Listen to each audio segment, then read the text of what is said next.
আসসালামু আলাইকুম বন্ধুরা, তোমরা সবাই কেমন আছো? আশা করছি ভালো আছো।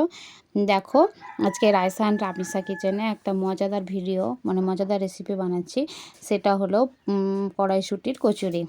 কড়াইশুঁটির কচুরি বানানোর জন্য প্রথমে আমরা মটরশুঁটিগুলোকে ভালোভাবে ধুয়ে ছাড়িয়ে সেদ্ধ করে রেখেছিলাম। তারপরে দেখো পেঁয়াজ কুচি দিয়ে একটু হালকা নাড়াচাড়ার পর ওই বাটা মটরশুঁটিটা দিয়ে এবার নাড়াচাড়া করে একটু জিরে বাটা দিয়ে নামিয়ে রেখেছি।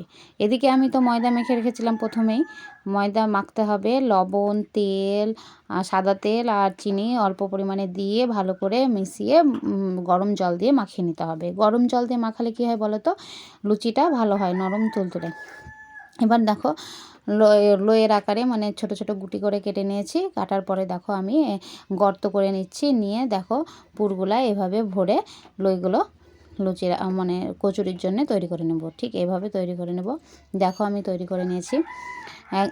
এর ভিতরে দেখো পুর আমি অনেকটা পরিমাণে কোয়ান্টিটি দিচ্ছি, অনেকটা পরিমাণে দিচ্ছি যেন পুর একবারে ঠাসা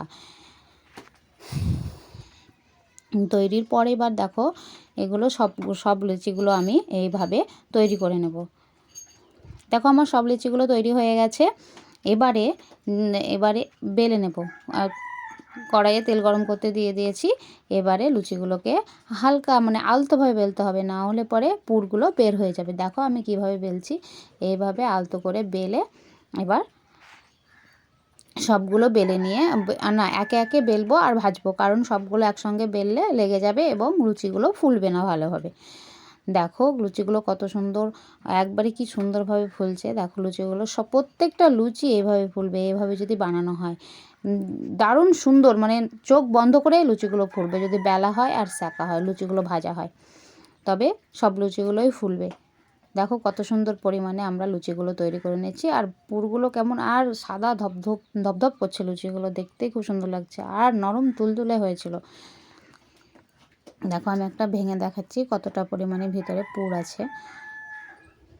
পুরগুলো দেখো অনেকটা পরিমাণে পুর দিয়েছিলাম এবং খেতেও খুব অসাধারণ হয়েছে। বাচ্চারা তো চেটেপুটে খেয়েছে এবং আবারও চাইছে আর নেই বলে।